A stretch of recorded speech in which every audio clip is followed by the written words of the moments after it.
মনোবীক্ষণ polyclinic, চিকিৎসার জগতে এক দশক। এখন এখানে সব বিষয়ে ডাক্তারবাবু এক ছাদের তলায়। ফোন করুন 7477799515 এই নম্বরে।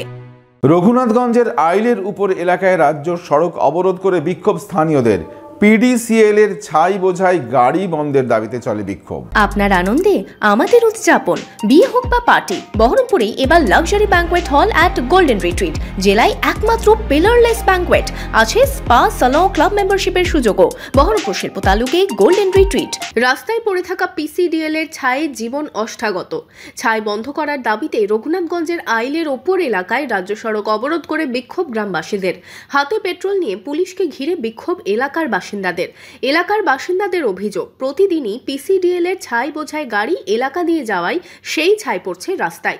সেই ছাই এলাকার ঘর বাড়িতে গিয়ে পড়ছে। এর জেরেই অসুস্থ হয়ে পড়ছেন তারা। পিডিসিএল এর রাস্তা থাকা সত্ত্বেও দেয় না। এটা কি পঞ্চায়েতের রাস্তা না পৌরসভা? পৌরসভার রাস্তা।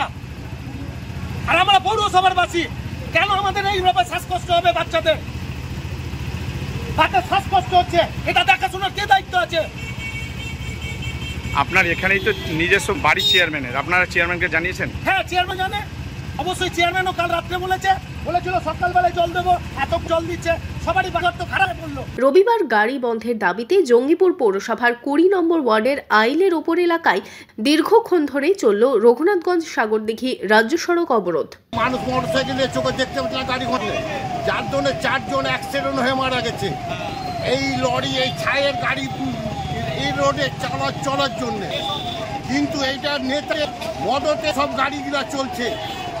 ওভারলোডিং গাড়িগুলো এই রোডে চালার কোনো অনুমতি নেই। এসডিওর কাছে, বিডিওর কাছে, আইসির কাছে, সমস্তর কাছে আমরা জেনেছি ওভারলোডিং গাড়ি এই রোডে চালার কোনো অনুমতি নেই।